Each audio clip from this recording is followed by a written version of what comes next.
Bismillahirrahmanirrahim. Assalamualaikum warahmatullahi wabarakatuh. Alhamdulillah. Assalatu wassalamu ala rasulillah wa ala alihi wa sahbihi wa man sara ala nahjihi ila yaumiddin. Qala Allah Ta'ala fil Qur'anil Karim, ya ayyuhalladzina amanu taqullaha haqqa tuqatih wa la tamutunna illa wa antum muslimun. Wa qala ta'ala ya ayyuhalladzina amanu taqullaha wa qulu qawlan sadida yuslih lakum a'malakum wa yaghfir lakum dhunubakum wa may yuti'illaha wa rasulahu faqad faza fawzan 'azima. Amma ba'd. Alhamdulillah, Bapak Ibu, saudara-saudari jamaah sekalian rahimani wa rahimakumullah. Alhamdulillah, di malam yang mulia ini kembali Allah mudahkan langkah kita semuanya untuk sampai di majelis ilmu. Pada pertemuan yang lalu saya uzur tidak bisa hadir, dan alhamdulillah malam yang berbahagia ini kita bisa melanjutkan kembali. Mudah-mudahan tetap semangat ya Bapak Ibu sekalian, di mana perkara dunia saja kita bersemangat ya, apalagi itu urusan keselamatan kita di akhirat. Tentu sesuatu yang harusnya kita lebih semangat untuk meraih kebaikan akhirat kita. Bapak Ibu, saudara-saudari rahimakumullah, pada pertemuan yang pertama kita sudah kaji tentang motivasi untuk menuntut ilmu, dan kemudian pada pertemuan yang kedua kita sudah masuk pada kitab Al-Wajibat Al-Mutahattimatul Ma'rifah ala kulli muslim wa muslimah, yaitu perkara-perkara yang wajib untuk diketahui setiap muslim dan muslimah. Dan alhamdulillah di malam yang mulia ini kitab terjemahnya sudah ada ya. Alhamdulillah, matur nuwun. Alhamdulillah, ini tambah semangat ini. Allah mudahkan untuk memegang kitabnya tentang kewajiban-kewajiban yang wajib diketahui oleh setiap muslim dan muslimah.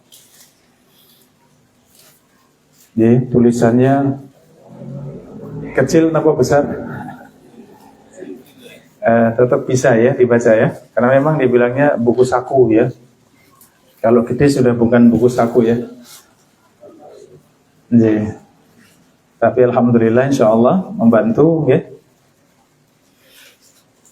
Dan alhamdulillah kita masih ada pada bahasan yang pertama dan insyaallah yang kedua di malam yang mulia ini. Karena pada pertemuan yang lalu kita masuk muqaddimah atau pengantar pada bahasan yang pertama, yaitu al-usul as-salasah, 3 landasan utama yang wajib diketahui setiap muslim dan muslimah. Apa itu 3 landasan utama? Yaitu seorang hamba, seorang muslim hendaknya mengetahui tentang siapa Tuhannya, mengilmui siapa Tuhannya, kemudian apa agamanya, dan siapa nabinya. Sebagaimana pada pertemuan yang lalu kita sebutkan tentang pertanyaan di dalam kubur. Setiap dari kita pasti akan masuk di dalam kubur dan pasti berjumpa dengan malaikat Munkar dan Nakir. Pertanyaan 2 malaikat tersebut, yaitu malaikat Munkar dan Nakir, pertanyaannya, siapa Tuhanmu, apa agamamu, dan siapa nabimu. Inilah 3 perkara pokok yang wajib kita pelajari.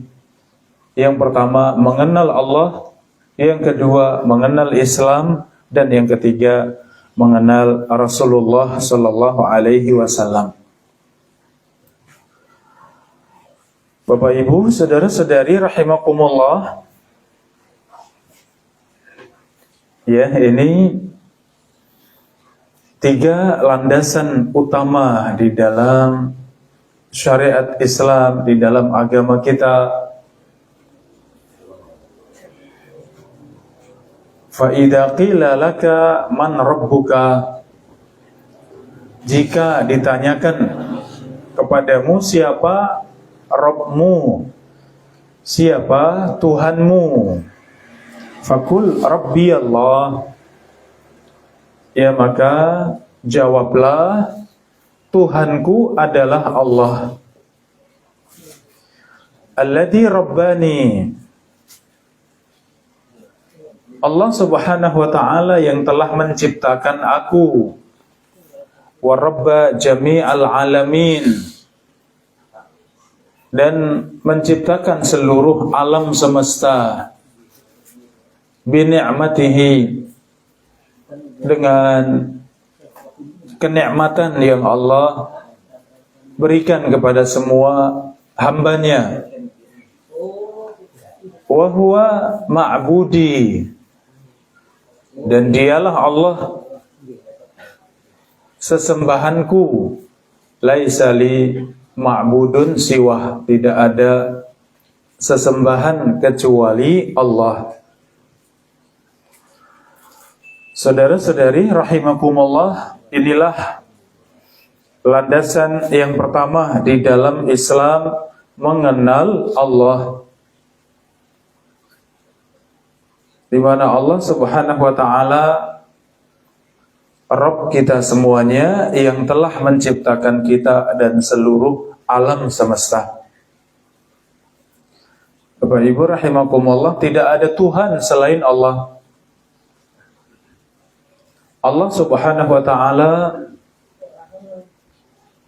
menunjukkan akan sifat ketuhanannya itu dengan mengutus para nabi dan para rasul,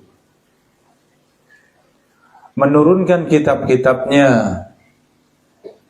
ya, sehingga setiap nabi dan rasul semuanya sama.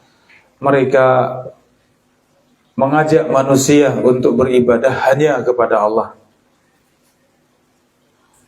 Demikian setiap kitab yang Allah turunkan bersama dengan para nabi dan para rasul, maka kitab-kitab yang turun dari Allah, yang turun dari langit, semuanya juga sama, menyeru an i'budullah wastanibut taghut,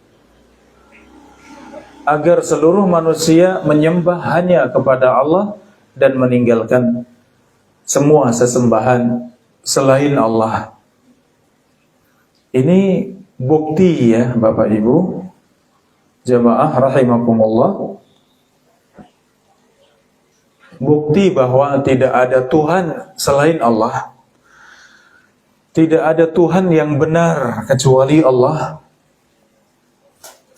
Ya, ini buktinya.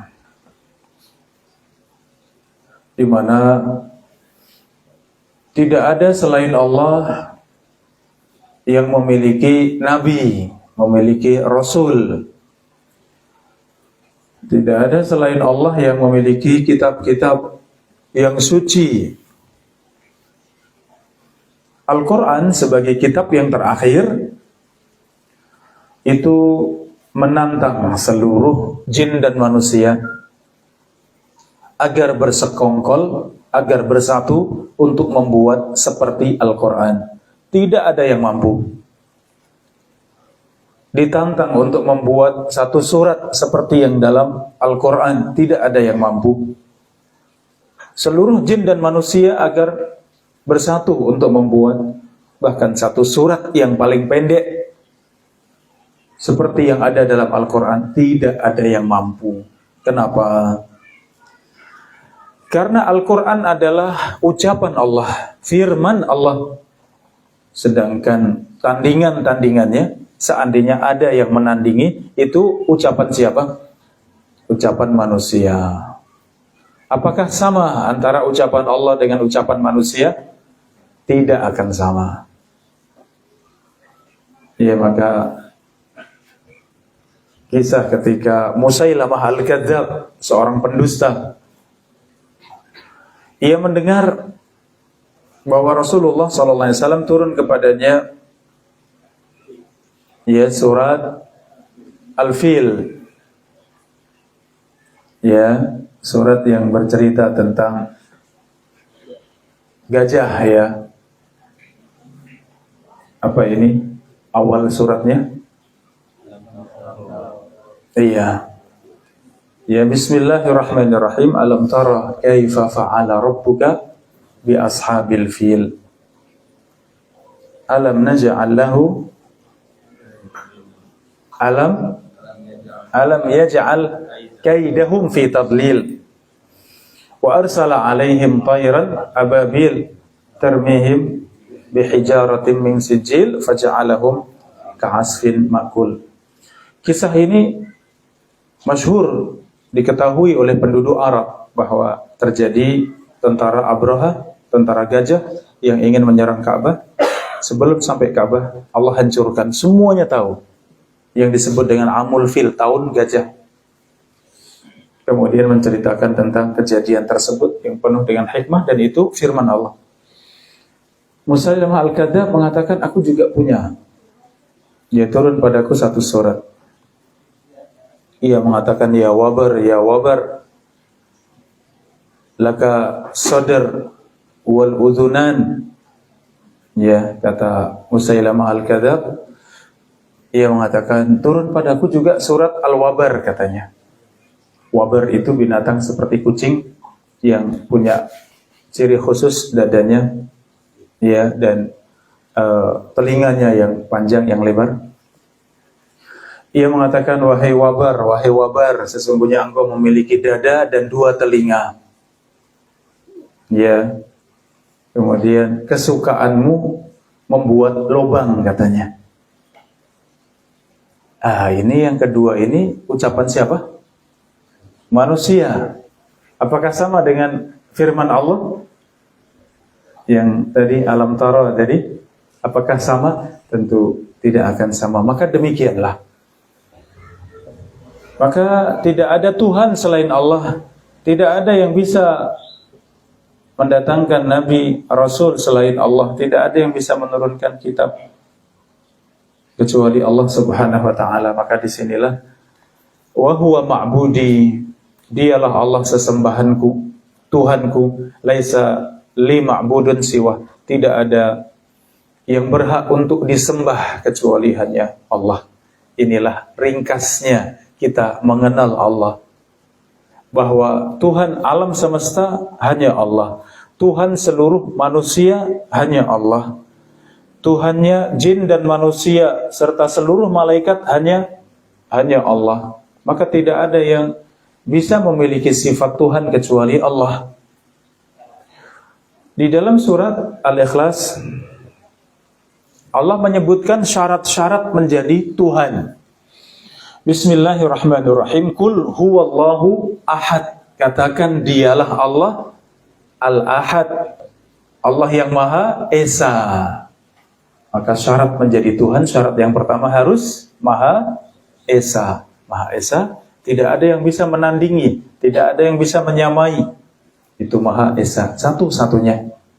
Allahus Samad, dan dialah Allah tempat bergantung segala sesuatu. Maka syarat Tuhan yang kedua apa? Segala sesuatu bergantung kepadanya. Ya. Lam yalid wa lam yulad. Syarat yang ketiga, tidak melahirkan dan tidak dilahirkan. Ya, syarat yang ketiga ini sebagai Tuhan harus tidak melahirkan dan tidak dilahirkan. Walam yakun lahu kufuwan ahad. Syarat yang terakhir, yang keempat, dan tidak ada sekutu baginya, tidak ada yang menyamainya, yang menjadi sekutu baginya, menjadi pesaing baginya. Tidak ada yang menjadi pesaing Allah. Siapa? Langit itu ciptaan Allah. Siapa? Jibril itu ciptaan Allah. Arsy itu semua ciptaan Allah. Adakah yang menandingi Allah? Walam yakun lahu kufuwan ahad. Tidak ada yang menandingi Allah Subhanahu wa taala seorang pun. Ini syaratnya menjadi Tuhan.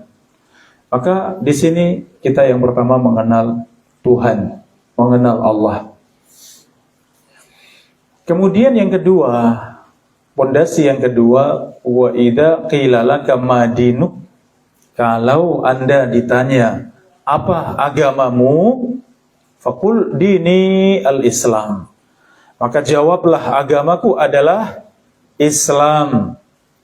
Wa huwal istislamu lillahi bitauhid. Apa itu Islam?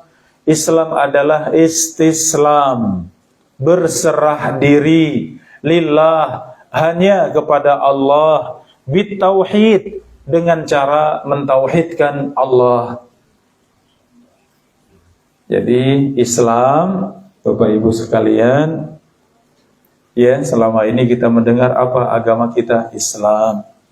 Apa agama yang benar? Islam. Apa sih artinya Islam? Al-istislamu lillahi bitauhid. Islam adalah berserah diri kepada Allah dengan cara mentauhidkan Allah. Apa itu tauhid? Mengesakan Allah. Ya, mentauhidkan Allah artinya mengesakan Allah. Allah yang Maha Esa, seluruh ibadah hanya ditauhidkan kepada Allah, hanya diesakan kepada Allah, hanya untuk Allah Subhanahu wa taala. Wal inqiyadu lahu bitta'ah. Islam adalah tunduk kepada Allah dengan penuh ketaatan. Kemudian yang ketiga, wal bara'atu minasyirki wa ahlihi, dan berlepas diri dari kesyirikan dan para pelakunya. Apa itu syirik? Syirik adalah beribadah kepada selain Allah. Menjadikan ibadah untuk selain Allah, itu namanya syirik. Maka seorang muslim, ia seorang yang berserah diri kepada Allah dengan cara mentauhidkan Allah, mengesakan Allah. Ia benar-benar tunduk kepada Allah dengan penuh ketaatan, dan ia berlepas diri dari semua bentuk kesyirikan kepada Allah. Ya, ini Bapak Ibu rahimani wa rahimakumullah, inilah agama kita, Islam. Dan Islam ini ternyata agamanya para nabi dan para rasul semuanya. Karena Islam memiliki dua makna. Islam secara khusus itu Islam yang dibawa Rasulullah sallallahu alaihi wasallam. Adapun Islam secara umum itu semua yang diajarkan oleh para nabi dan para rasul, semuanya itu namanya Islam.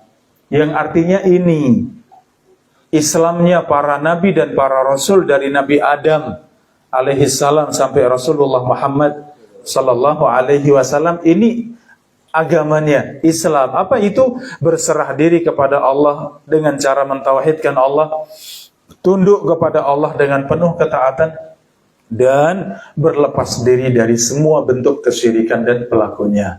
Itu agamanya Nabi Adam sampai Muhammad sallallahu alaihi wasallam. Jadi kalau ditanya apa agamanya Nabi Adam, Nabi Nuh, Nabi Ibrahim, Nabi Musa, Nabi Isa, Nabi Yusuf, ya, Nabi Sulaiman, Nabi Daud, semuanya agamanya Islam. Islam yang bagaimana? Ini berserah diri hanya kepada Allah dengan cara mentauhidkan Allah, mengesakan Allah dalam seluruh ibadah, dan senantiasa tunduk kepada Allah dengan penuh ketaatan dan meninggalkan segala bentuk kesyirikan. Makanya Nabi Ibrahim alaihissalam apa yang dikerjakan?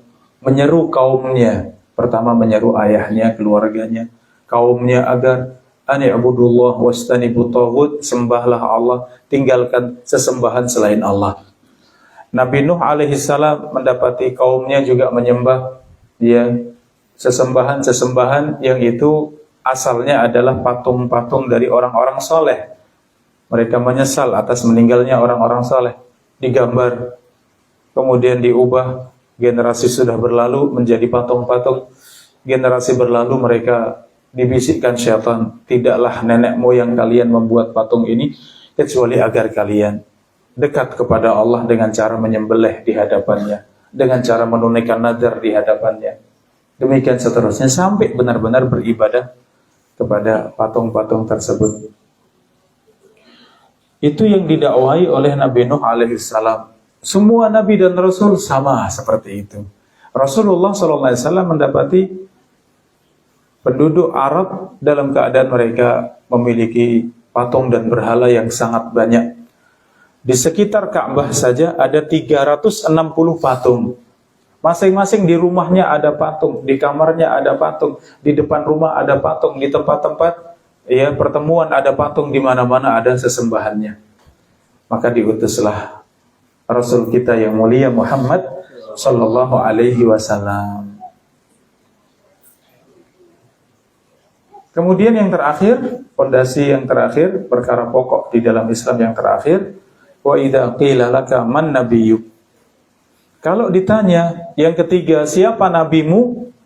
Jawablah, nabi kita adalah Muhammad sallallahu alaihi wasallam bin Abdullah bin Abdul Muttalib bin Hashim. Ya, Muhammad itu putranya Abdullah, cucunya Abdul Muttalib, cicitnya Hashim.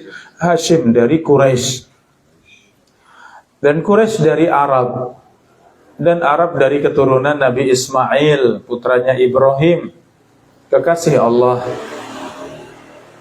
Sampai di sini nasabnya, saudara-saudari, Bapak Ibu rahimakumullah. Silsilah ataupun nasabnya Rasulullah itu sampai kepada Nabi Ibrahim. Adapun dari Nabi Ibrahim ke atas sampai pada Nabi Nuh sampai pada Nabi Adam, ini riwayatnya semuanya lemah. Sehingga para ulama mencukupkan dengan dalil yang sahih, dengan hadis yang sahih bahwa nasab Rasulullah SAW itu sampai kepada Nabi Ibrahim. Jadi Rasulullah itu termasuk dari keturunan Nabi Ibrahim. Nabi Ibrahim memiliki dua putra, yaitu Ismail dan Ishak. Ya, Ismail ini dari ibunda Hajar, sedangkan Ishak dari ibunda Sarah. Ya, Sarah. Dari Sarah memiliki putra Ishak, Ishak punya putra Yakub. Yakub inilah yang memiliki nama lain Israel atau Israel. Jadi Israel itu nama yang indah, nama nabi. Jadi kalau menyebut orang-orang Yahudi dengan Israel ini kurang tepat ya. Karena Israel nama nabi. Nama Rasul siapa? Yakub, nama lainnya Israel. Maka disebut dengan Bani Israel, yaitu baninya Yakub, keturunannya Yakub ini. Ya, keturunan Yakub, maka disebut dengan Bani Israel.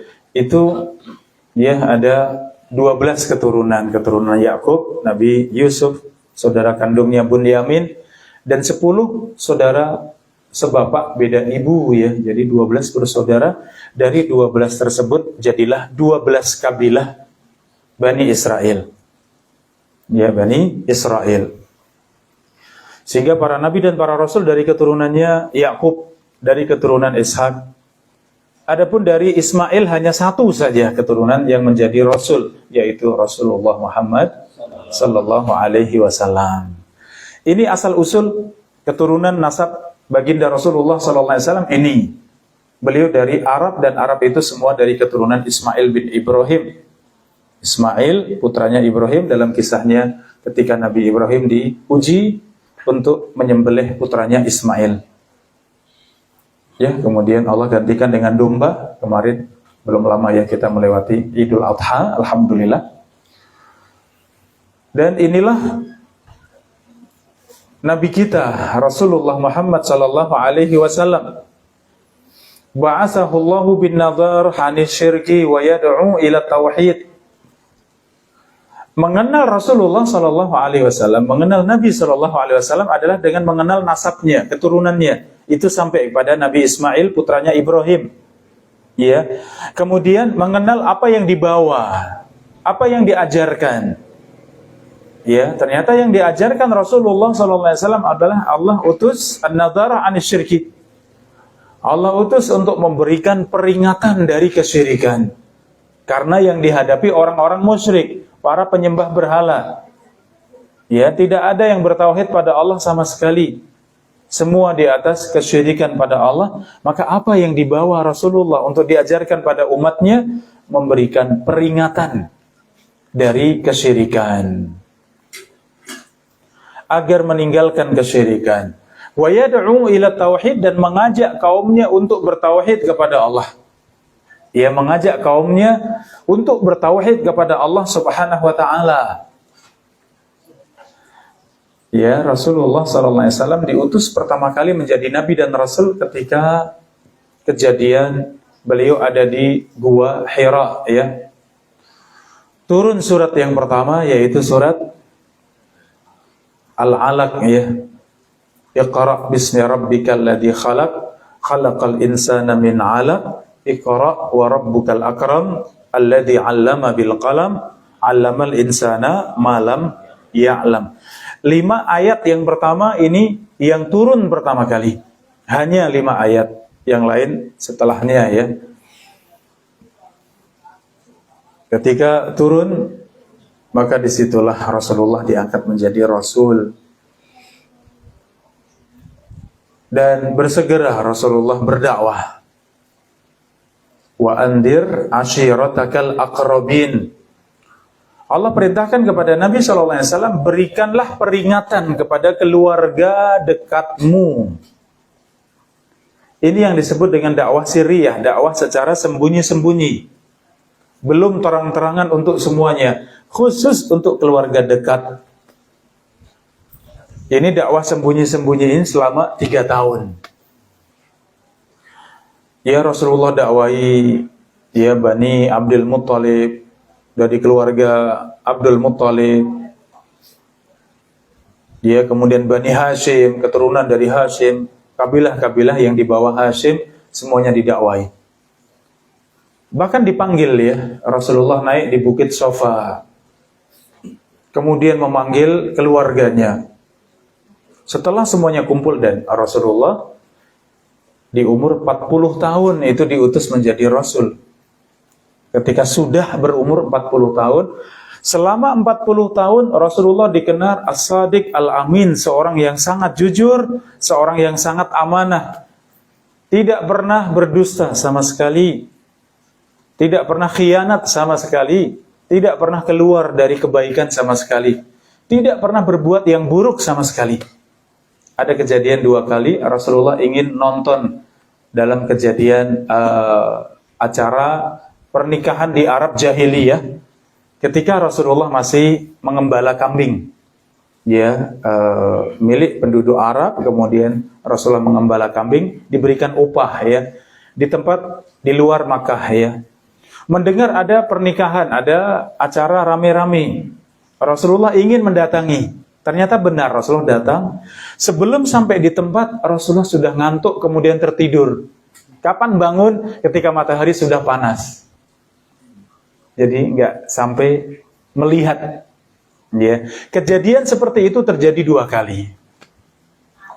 Artinya Rasulullah manusia sama seperti kita, namanya ikut rame-rame, pengen, ya, datang di tempat seperti, dan itu di masa jahiliyah tentu penuh dengan maksiat, ya, mungkin minum khamr dan seterusnya. Maka dijaga oleh Allah, ngantuk tidak sampai, yes, tidak sampai di tempat tersebut, tertidur sampai kemudian matahari terbit.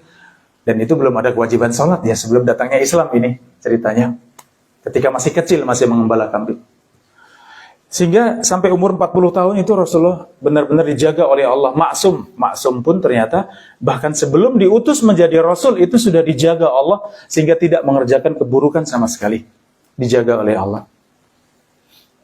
Ya, ketika Rasulullah SAW mengangkat batu untuk membangun Ka'bah, Rasulullah ikut juga, dan ternyata sempat kain, ya, tersingkap. Namun ternyata itu pun tidak sampai terbuka aurat, dijaga Allah, tertutup kembali, ya. Kejadian banyak yang itu menunjukkan seorang yang sangat agung akan diutus oleh Allah.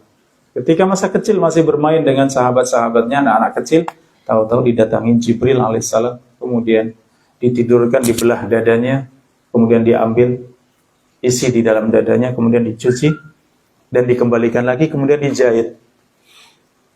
Para sahabat yang melihat langsung mereka, ini dalam sirah Nabi ya, mereka mengatakan, aku pernah melihat di dada Nabi SAW ada bekas jahitan.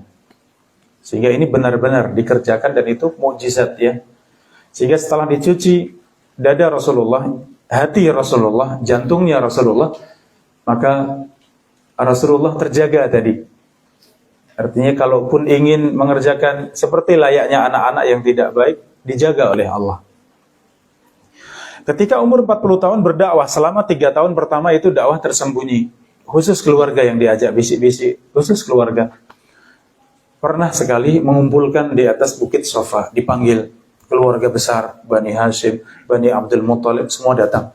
Tahu ini Muhammad, orang yang sangat jujur, gak main-main, gak mungkin sembrono, gak mungkin sembarangan. Ketika sudah kumpul, Rasulullah mengatakan, seandainya aku kabarkan kepada kalian di belakang bukit ini ada musuh yang siap menyerang kita, apakah kalian membenarkan saya? Semua menjawab, iya, engkau adalah Tuhan kami, engkau adalah yang paling mulia dari kami, engkau tidak pernah berdusta, engkau seorang yang amanah dan seorang yang sangat jujur. Maka kata Nabi SAW, sesungguhnya aku pada hari ini memperingatkan kalian akan datangnya siksa Allah Subhanahu wa taala pada hari kiamat. Tidak ada yang bisa menyelamatkan kecuali Allah Subhanahu wa taala. Ya, disinilah paman Nabi, ya Abu Lahab. Abu Lahab ini saudaranya bapak Rasulullah, ya Abdullah. Ayahnya Rasulullah itu Abdullah. Ya, saudara kandungnya diantaranya Abu Lahab yang Allah sebutkan. Tabbat yada Abi Lahabin wa tab. Abu Lahab disebutkan. Ya, itu paman. Ya, itu paman Rasulullah. Ia mengatakan, tabban laka ya Muhammad, alihada jama'atana. Ya, Abu Lahab mengatakan ketika mendengar tadi, ternyata Muhammad menyeru untuk meninggalkan semua sesembahan dan hanya menyembah Allah. Maka Abu Lahab mengatakan, celaka engkau wahai Muhammad, apakah hanya urusan ini engkau kumpulkan kami? Kemudian pergi. Marah sekali Abu Lahab, mengucapkan ucapan yang buruk tadi. Ya, sehingga awal-awal berdakwah, bahkan selama 3 tahun tadi, sedikit sekali yang masuk dalam Islam. Tapi terus mendakwai mereka. Apa dakwahnya? Apa yang dibawa Rasulullah? Seperti itu, mengajak ayo mentauhidkan Allah. Ayo beribadah hanya kepada Allah dan tinggalkan semua kesyirikan. Tinggalkan semua ibadah kepada selain Allah. Ini dakwahnya Rasulullah. Ya, bahkan selama 13 tahun berdakwah seperti itu. Belum ada syariat puasa, salat, zakat, ya. Demikian syariat secara umum semuanya Allah turunkan ketika sudah berhijrah ke Madinah. Adapun 13 tahun berdakwah di Makkah, semua isinya hanya tadi mengajak kepada tauhid. Makanya surat-surat pendek juz 30, surat-surat pendek juz 29, surat-surat pendek itu hampir semuanya surat Makkah. Artinya surat yang diturunkan sebelum berhijrah ke Madinah. Yang semuanya isinya tauhid, mengajak kepada tauhid, hanya beribadah kepada Allah, meninggalkan semua syirik. Seperti itu. Ya, ini betapa agungnya dakwahnya para nabi dan para rasul yang ditutup dengan Rasulullah SAW juga sama, mengikuti apa yang dibawa oleh para pendahulu dari para nabi dan para rasul. Rasulullah bersabda, Al-Anbiya ikhwatun li'allat ummahatuhum syatta wa dinuhum wahid. Para nabi dan para rasul itu saudara sebapak. Ibu-ibu mereka berbeda, tapi bapak mereka satu, agama mereka satu. Ya, ternyata semua nabi dan rasul itu seperti saudara sebapak. Bapaknya sama, maksudnya adalah agamanya sama, tauhidnya sama, sedangkan ibunya berbeda, maksudnya syariatnya, tata caranya, fikihnya. Ya, aturan-aturan di dalam agama itu yang berbeda. Adapun kalau bicara tauhid, maka itulah bapaknya para nabi dan para rasul, tauhid. Makanya dakwahnya sama ya. Ani'budullaha wastanibut taghut, sembahlah Allah, tinggalkan sesembahan selain Allah. Baik, ini Bapak Ibu, saudara-saudari rahimani wa rahimakumullah. Yang pengennya 2 bab, ternyata 1 sudah cukup ya, alhamdulillah. Jadi, insyaallah bab yang kedua kita lanjutkan di pertemuan berikutnya. Allah taala a'lam bishawab. Jadi, monggo saya persilakan. Jadi, langsung saja nggih. Jadi saya ingin Nggih. Bani Abdul Thalib dengan iya. Bani Hashim Iya. lebih tuaan Bani Hashim atau Abdul Muthalib? Iya. Ini Nggih. Sambut. tambun. Ya. Tadi yang ketiga, Bapak Ibu silakan dinikmati nggih. Ya, sambil ditunjuk nggih, dirahapi monggo. Tadi nasab ketika ditanya siapa nabimu, jawaban kita adalah Muhammad sallallahu alaihi wasallam. Mengenal Rasulullah itu apa yang harus kita kenal? Yang pertama mengenal nasabnya, keturunannya. Siapa beliau? Muhammad, putranya Abdullah. Abdullah itu putranya Abdul Muthalib. Abdul Muthalib putranya Hashim. Ya minimal sampai di sini. Adapun Hashim itu keturunan Quraisy dan Quraisy dari keturunan Arab. Arab itu semuanya dari Ismail bin Ibrahim. Yang saya tanyakan yang dikumpulkan Nabi Muhammad dalam Iya, itu Bani apa? Bani Hashim dan Bani Abdul Muthalib. Ya semua dikumpulkan. Maksudnya kalau Bani Hashim itu lebih luas. Iya betul, lebih luas ya. Di antara Bani Hashim itu Bani Abdul Muthalib. Lebih sempit. Iya. Tapi Abdul Muthalib itu yang lebih khusus. Artinya yang dari Hashim ini siapa yang menjadi pemimpin Arab, pemimpin Quraisy, dan Quraisy itu yang memimpin semuanya. Orang Arab semua dipimpin Quraisy. Kemudian Quraisy ini siapa yang melanjutkan? Yang melanjutkan itu Hashim. Hashim yang jadi pemimpin untuk semuanya. Hashim meninggal, siapa yang melanjutkan? Putranya Abdul Muthalib. Dalam kejadian tentara gajah yang dari Yaman tadi, Raja Abraha datang membawa gajah yang sangat besar, gajah-gajah yang sangat besar untuk siap menghancurkan Ka'bah. Itu di masanya Abdul Muthalib. Ketika Abdul Muthalib menjadi pemimpin ya Arab semuanya tunduk kepada Abdul Muthalib. Ketika sampai mendekati Ka'bah, ternyata Abraha ini ingin siap menyerang Ka'bah. Di antaranya juga merampas ontanya Abdul Muthalib sebanyak 200 onta. 200 onta dirampas dari Abdul Muthalib. Karena ini tentaranya Abraha ini sepanjang perjalanan dari Yaman sampai ke Mekah itu yang melawan banyak, tapi semuanya KO. Tidak ada yang bisa melawan, saking besarnya, saking kuatnya pasukan gajah ini. Ya, artinya ghirah untuk tahu bahwa ini Ka'bah itu, ya itu rumah Allah, Ka'bah itu yang membangun Ibrahim dan putranya, itu semuanya tahu, tapi memang sudah rusak ya, sehingga mereka agamanya kesyirikan seperti itu. Tapi kalau urusan yang tadi mereka tahu. Mereka sangat mengkultuskan, sangat mensucikan Ka'bah. Maka Abdul Muthalib kemudian mendatangi Abraha. Senang sekali Abraha berjumpa. Mungkin dikiranya mau nego masalah Ka'bah. Ternyata sampai di Abraha, Abdul Muthalib hanya mengatakan, aku ingin mengambil onta-ontaku. Kaget, marah. Abraha marah sekali. Kamu datang ke sini hanya urusan onta, katanya. Engkau biarkan Ka'bah akan dihancurkan. Iya, maka di situ Abdul Muthalib mengatakan, sesungguhnya aku pemilik onta-onta ini, sedangkan Ka'bah ada yang memiliki, silahkan antara Anda dengan pemiliknya. Itu Abdul Muthalib sudah pesan pada penduduk Arab semuanya, silahkan pergi semuanya jauh dari Ka'bah. Akan terjadi sesuatu, lihat, saksikan. Maka semua lari-lari pergi semuanya, sembunyi di gunung-gunung. Mereka siap mengintai apa yang akan terjadi. Ka'bah mau dihancurkan. Ya, ternyata kemudian tadi. Nah, itu Abdul Muthalib ya sebagai tuan setelah Hashim ya, sehingga tadi itu semuanya masih dalam alul bait. Semua keturunan Hashim, semua keturunan Abdul Muthalib ini masih dalam keluarga Nabi SAW secara umum ya, sehingga ketika Rasulullah 3 tahun berdakwah kemudian diboikot Ya, Rasulullah itu diboikot juga cukup lama. Ya, saya ingat saya dalam sirah itu sampai 3 tahun diboikot. Ya, sampai kemudian makan daun, makan semua, sampai pada yang wanita-wanita pada nangis, yang anak-anak teriak-teriak, sudah nggak kuat kelaparan. Siapa yang menolong mereka? Bani Hashim dan Bani Abdul Muthalib. Karena kesukuan itu sangat kuat di Arab ya. Yang penting ini keturunan kami, jangan diganggu. Ini keturunan kami. Padahal mereka musyrik semuanya, tapi ternyata ya kalau sudah itu keturunan, suku itu kuat sekali mereka, kesukuannya. Ini sedikit tambahan. Abu Thalib itu kenapa nggak mau masuk Islam? Padahal mengatakan, aku tahu agamamu agama yang benar. Kalau aku tidak, karena sebab malu dengan kaumku, sungguh aku akan masuk dalam Islam.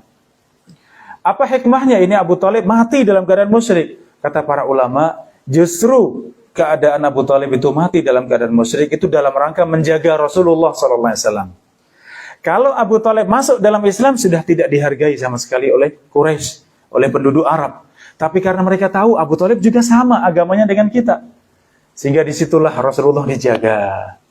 Ya, subhanallah ya, ini semuanya menyebutkan tentang sirah Nabi ya. Jadi tadi yang dikumpulkan Bani Hashim dan Bani Abdul Muthalib, termasuk Bani Hashim adalah Bani Abdul Muthalib, semua dikumpulkan dan didakwai tadi. Ternyata di antara pembesarnya Abu Lahab kemudian menolak mentah-mentah, bahkan mencela, tabban laka ya Muhammad, celaka engkau wahai Muhammad, hanya untuk urusan ini engkau kumpulkan kami semuanya. Jadi demikian, Allah Ta'ala a'lam bissawab. Jadi monggo yang lain. Jadi silakan. Jadi waalaikumsalam warahmatullahi wabarakatuh. Sinten Mas? Pradika. Iya. Langsung ke inti pertanyaannya, Ustaz. Iya. Mohon izin, Ustaz. Kalau memang agama kita dari Nabi Adam sampai Nabi Muhammad itu Islam, iya, lalu mengapa pada saat ini banyak sekali agama yang bermunculan, Ustaz? Yang pertama. Iya. Kemudian yang kedua, kan misalnya memang Tuhan itu cuma Allah semata. Iya. Terus mengapa pada saat ini malah banyak Tuhan yang bermunculan, Ustaz? Gitu Iya. aja. Iya. Saya mau Ustaz.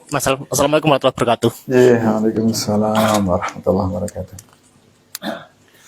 Ini tadi nggak sempat saya jelaskan lebih detail tadi ya. Jadi Islam dengan makna ini tadi, al-istislamu lillahi bitauhid wal inqiyadu lahu bitta'ah. Ya, ini semuanya adalah definisi Islam. Islam saya sebutkan tadi ada dua. Islam secara umum itu, secara umum ya, dengan tadi Islam yang artinya berserah diri kepada Allah dengan cara mentauhidkan Allah dan tunduk kepada Allah dengan penuh ketaatan serta meninggalkan semua bentuk kesyirikan. Ya, ini agamanya semua nabi dan rasul, itu yang disebut dengan Islam. Adapun Islam yang diajarkan Rasulullah adalah Islam secara umum dan Islam secara khusus. Islam secara khusus adalah Al-Quran dan hadis. Itulah Islam secara khusus, yaitu yang diajarkan Rasulullah dengan syariat khusus, syariat Islam secara khusus yang diajarkan Rasulullah SAW. Ya, adapun seperti Yahudi, Nasrani, ini sekedar nama. Kalau yang diajarkan Nabi Musa itu Islam. Islam maksudnya adalah berserah diri pada Allah, mentauhidkan Allah, meninggalkan kesyirikan. Ini yang diajarkan oleh Nabi Musa alaihissalam. Ya. Dengan kitabnya Taurat, ya. Dengan umatnya Bani Israel, masih keturunan dari Yakub tadi. Kemudian dinamai umatnya Nabi Musa itu dengan Yahudi, di antara sebabnya mereka mengatakan inna hudna ilaik. Hudna dari kata hada yahudu hudna, itu artinya sesungguhnya kami kembali kepadamu ya Allah. Ketika mereka berbuat syirik kepada Allah, kemudian bertaubat pada Allah, kembali pada Allah, mereka mengatakan itu, sehingga umat ini disebut dengan umat Yahudi. Artinya umat yang kembali pada Allah. Setelah wafatnya Nabi Musa, disitulah kemudian Taurat tidak ada jaminan dari Allah. Taurat diubah-ubah sesuai dengan hawa nafsu mereka, jadilah kemudian rusak ya agama mereka sesuai dengan hawa nafsu para pembesarnya. Dan Rasul terakhir mereka dari Bani Israel itu Rasul terakhirnya Nabi Isa alaihissalam dengan kitabnya Injil, mengajarkan tauhid, mengajarkan Islam.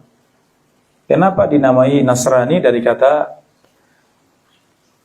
Nasara yunassiru, mereka yang menolong, mereka para penolong Nabi Isa alaihissalam, yang disebut dengan Hawariyun.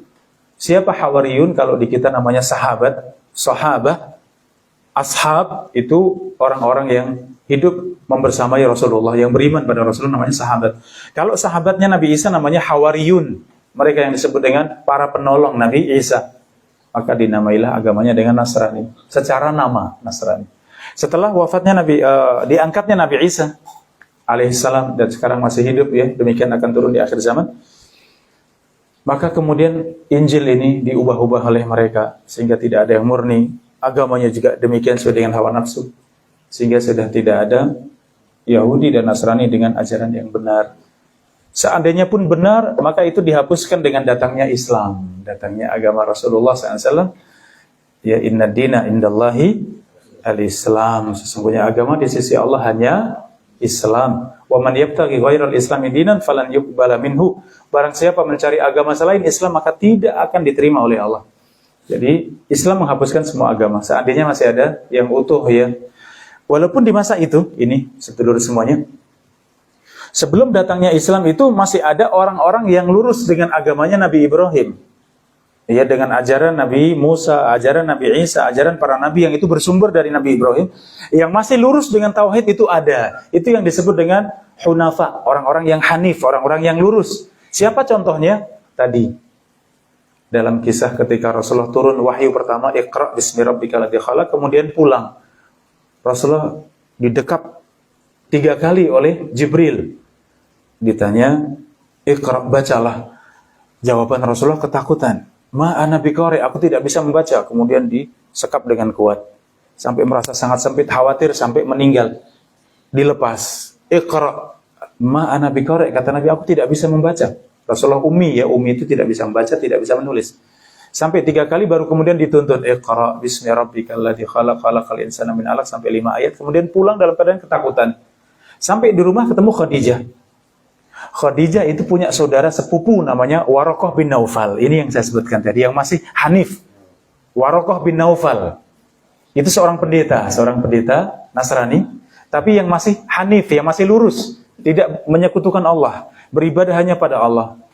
Ketika kemudian Rasulullah dibawa oleh Khadijah kepada Waraqah bin Naufal, kemudian diceritakan. Kata Waraqah bin Naufal, innahu an-namusul akbar alladzi jaa bihi Musa.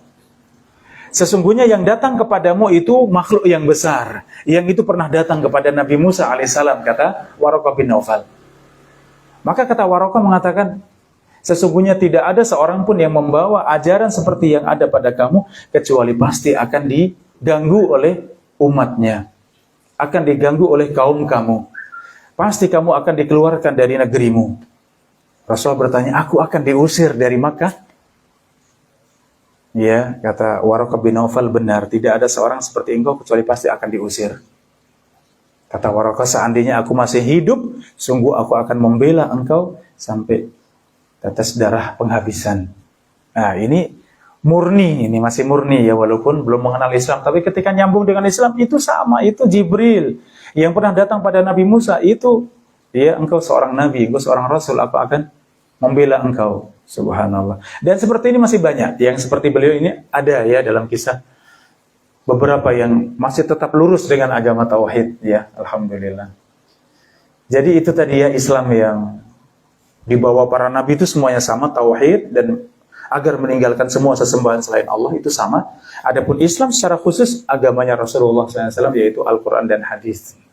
Yaitu. Yang kedua tadi tentang oh iya, paham. Ya, Allah Maha Esa, Allah Maha Satu, Tuhan itu hanya satu. Kalau yang disangka itu Tuhan tentu banyak.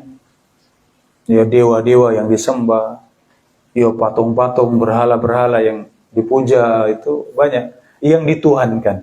Tapi Tuhan yang benar hanya satu. Yang saya sebutkan tadi hanya satu, itu hanya satu yang bisa membuktikan bahwa dialah Tuhan. Itu hanya satu, Allah saja. Yang bisa mengutus Rasul hanya Allah. Yang bisa menurunkan kitab hanya Allah.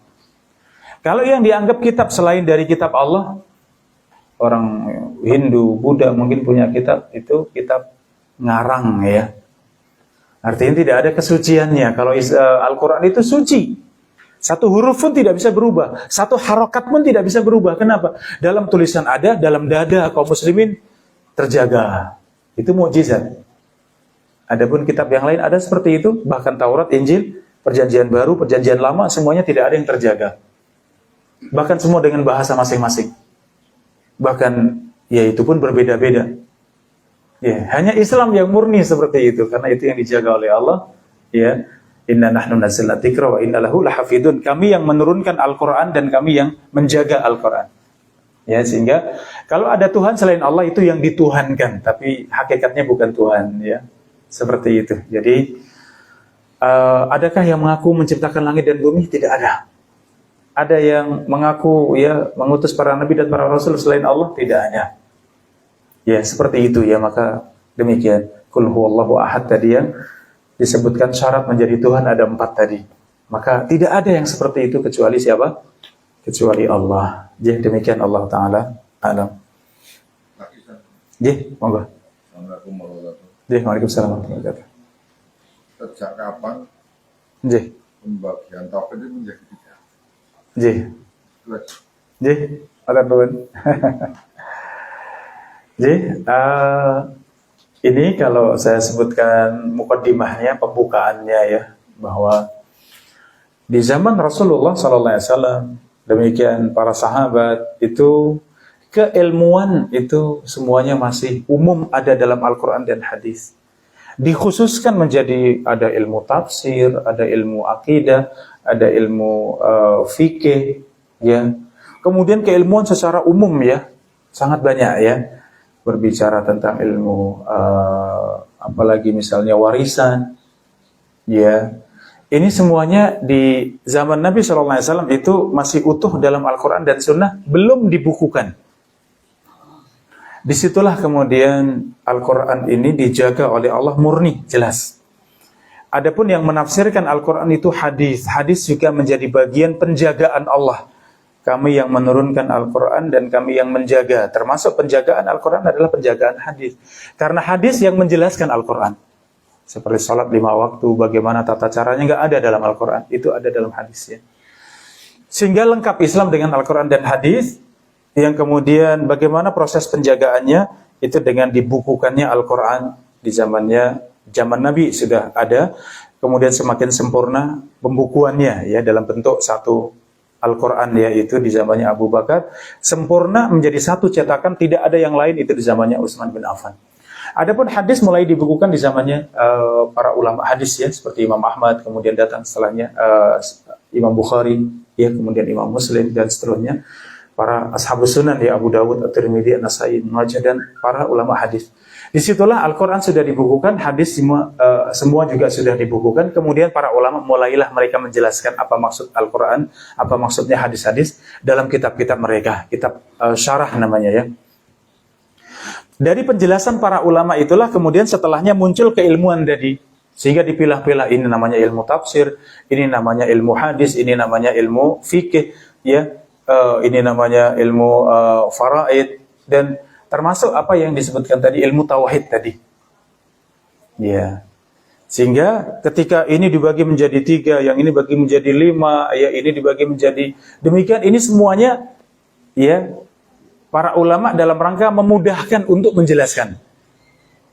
Ya, karena tidak ada tauhid yang disebutkan di dalam Al-Quran, tidak ada tauhid yang disebutkan di dalam hadis-hadis Nabi kecuali hanya berkisar pada 3 ini. Tauhid rububiyah, uluhiyah dan asma dan sifat. Hanya 3 ini. Mau bicara tauhid hanya kembali pada 3 ini. Sebagian menyebutkan tauhid hakimiyah, tauhid dalam berhukum ya. Ya, namun ini sebenarnya masuk di dalam tauhid rububiyah. Itu sudah include ya dalam tauhid rububiyah bahwa berhukum hanya dengan hukum Islam itu bagian daripada rububiyah Allah. Allah yang bisa memberikan hukum. Allah yang bisa menentukan hukum. Tidak ada hukum kecuali hukum Allah. Ini rububiyah Allah ya. Sehingga artinya kalau siapa yang pertama kali membagi seperti itu, tentu kita harus merujuk kepada para ulama kita. Dan itu sudah memang kalau kita baca setiap surat pun ya pasti berbicara ini. Ya, dalam Al-Fatihah misalnya, itu yang menyebutkan tiga ini, tauhid rububiyah, uluhiyah, dan asma dan sifat. Kita mau dalam dimanapun semuanya, ini dalam rangka memudahkan sebenarnya. Iya, seperti itu. Allah Ta'ala a'lam bishawab. Nggak, maksudnya tuh bukan atau setelah ada bagian tiga ini pas zamannya ulama siapa gitu loh, pas zamannya dulunya siapa, karena imam Lagi. empat itu belum ya, udah belum. Empat imam sudah, karena sudah mulai berbicara tentang akidah secara keilmuan, itu sudah ada. Makanya akidahnya empat imam madhab itu, imam yang paling tua itu Abu Hanifah, kemudian Imam Malik bin Anas, baru kemudian Imam Syafi'i, dan yang paling muda Imam Ahmad bin Hambal. Ya, ini semuanya kitab-kitab akidah mereka sama. Iya, itu sudah berbicara tentang akidah, dan akidah mereka sama, tauhid mereka sama.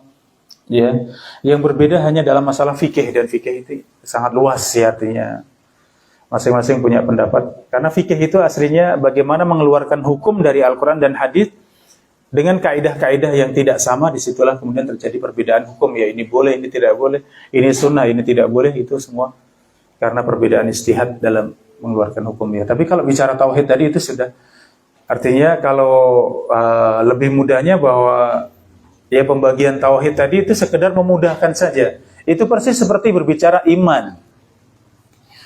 Iman itu para ulama ada yang mengatakan definisinya adalah qaulun wa amal.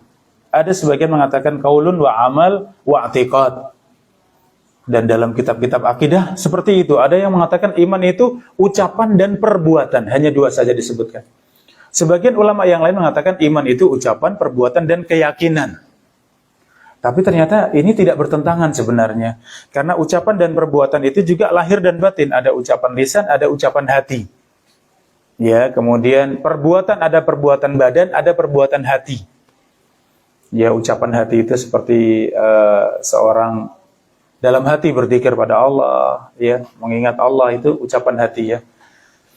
Adapun amalan hati, takut pada Allah, cinta pada Allah, itu amalan hati. Sehingga kalau kita rujuk sebenarnya pembagian-pembagian seperti itu hanya untuk memudahkan pemahaman. Soalnya kan ada yang lain, artinya ada yang dibagi 20 itu tahu yang dari asalnya itu loh. Oh, kalau itu asma wa sifat, ya. Buatan. Kalau itu khusus nama-nama dan sifat-sifat Allah. Ada sifat wajib, ya ada yang pertama 7, kemudian menjadi 20, ada yang sampai 66 dan seterusnya.